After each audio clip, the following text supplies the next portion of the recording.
Իսկ ինչպես խոսեց Լուսինե Բադալյանը, ես ձեզ շանս եմ տալիս, շնորհակալություն, ես վաղը պարարտ ես կզոհաբերեմ, որ դուք այդ շանսը մեզ տվեց, մոգական էր, սելի այնակիցներ, ես լսում եմ 3 կեսօրից հետո ծավալված այս քննարկումը, այս հատվածը, ես հիշում եմ երիտասարդ տարիքում ինձ պատմած մի անեկդոտ, որը ամենևին ծիծաղելի չէր այն ժամանակ, բայց պարզ պարկեշտությունը ստիպված էր մի թեթև ժպիտ ցույց տալ։ Ես երբեք մտքովս չէր անցնի, որ դա կարող է իրականություն դառնալ, բայց իրականություն դառավ, ես ձեզ պատմեմ։ Ծիծաղելի չի, բայց ծիծաղելի չի այն ինչ որ անում եք դուք ստեղ։ Ուրեմն արքադուստր գորտը գետի ափին նստած ոտրով չփչփացնում է։ Կողքով անցնում է Բեհեզեբուղը, ասում աղջի գորտ, թե գրեհիկ Բեհեզեբուղը։ Ջուրը շատ սառը չի։ Արքադուստր գորտը շրջվում է եւ ասում է. ես այստեղ նստած եմ որպես արքադուստր, այլ ոչ թե որպես ջերմաչափ։ Հիմա սերի այնակիցներ, դալիճի այս հատվածը խառնել է եւ պարոն Հակոբյանն էլ է խառնել։ Ինչը որ մենք ինչի դեմ որ մենք բողոքել ենք, ում դեմ որ մենք բողոքել ենք, այն օբյեկտը եւ սուբյեկտը չի, որ փորձում են ներկայացնել։ Մենք օգտագործում ենք պարոն Հակոբյան անուն դիմելաձևը, ոչ թե Հակոբ Մովսես։ Եվ դա պատահական չի, որպես մտավորական հարգելի Հակոբ Մովսես։ Դուք իհարկե կարող եք ձեր կարծիքը հայտնել։ Որևէ մեկը չի կարող ասի, հիմա կարծիքը հայտնում եք, եթե վիրավորանքը չեք անցնում, քրեական անձագործություն չեք գործում, զրպարտություն չեք գործում, Աստծո սիրուն, ինչ կարծիք ուզում եք հայտնեք։ Լուսինե Բադալյանը կարծիք հայտնեց դաշնակցության մասին, չհայհոյեց, պարկեշտ խոսակցության արտահայտչական միջոցները չոտնահարեց, դե քաղաքական գործի չա կարող է անի,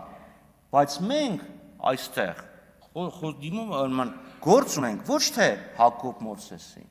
այլ Հակոբ Հակոբյանի հետ։ Դուք պետք է կարողանաք տարանջատեք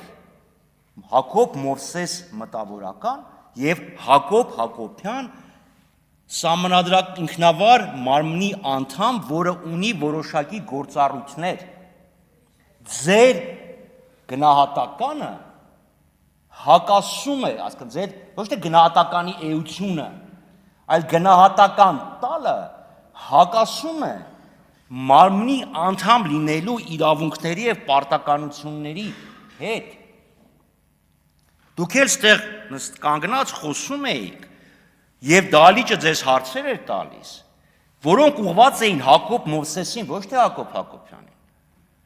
Ձեր մոտ խորքային երկվություն է առաջացել։ Եթե ձեր համար ավելի հոգեհարազատ է գրող, արվեստագետ, մտավորական Հակոբ Մովսեսը, Աստծո սիրուն, դրա վրա կենտրոնացեք։ Բայց դուք պետական պաշտոնյա եք,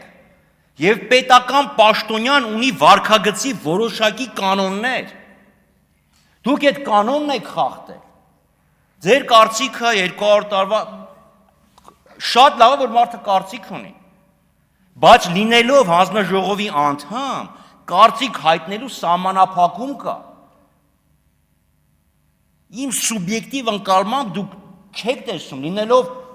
ափսոս գնաց Վլադիմիր Վարդանը, լավ, մտքի անսահման թռիչքի ճակատի մարտիկ, մտավորական գրող, այդ սահմանը պետքա չհատեք։ Սերգեյ Մերգելյանը շատ լավ մաթեմատիկոս էր, տարան դրեցին ինստիտուտի տնօրեն դնելուց հետո մի ներդրում գիտության, այսինքն մի էական ներդրում գիտության մեջ չի ունեցել, որովհետև իրան մաթեմատիկոսին ծանրաբեռնեցին վարչական գործառույթներով։ Հիմա դուք գրող եք, թե մամնի, պետական մամնի վերահսկիչ մարմնի անդամ։ Ստեղ է այդ երկրությունը։ Եվ ես չեմ ուզում, որ դուք Փորձեք այդ ամեն ինչը միարել, դժվար է, բայց եթե չեք կարողանում հաղթահարել, պետք է արդեն որոշեք։ Ցանկացած միություն, ընտանիքից սկսած, ընտանիք, կուսակցություն, պետական պաշտոն, որոշակի սահմանափակումներ է դնում անձնական ազատության վրա։ Գիտակցեք դա, որ ձեր անձնական ազատության վրա կան սահմանափակումներ։ Ես որպես պատգամավոր ձեր կարծիքով այդ սահմանափակումն վրա չեմ զգում։ Պարզ է, չէ՞ որ ես պատգամավոր չնեի, լրիվ այլ ձև կխոսեի, այլ բաներ կասեի, բայց կա սահմանափակում։ Բոլորի մոտ դա կա։ Դա պետք է անկալեք։ Բայց քանի որ մեր ազգային ժողովի վերջերս 2 քորերը ինձ, երկու չէ, երեկվանից մինչև այսօր իրոք անեկդոտ է հիշեցնում։ Էլի մի հատ ուրիշ անեկդոտ պատմեմ եւ ավարտեմ խոսքս 10 րոպեն չլրացած։ Ասում է ծեծում է, ուրեմն սիրում է։ Ինչ նշանակում։ Հակոբ Մովսեսը դաշնակցությանը քննադատեց, որովհետեւ մտածում էր դաշնակցության մասին։ Աստծո սիրուն, ձեր մասին մտածեք եւ շանս տալու իրավասությունը վերապահեք ձեր գործառույթներին առնչվող ազատությունների վրա։ Շնորհակալություն։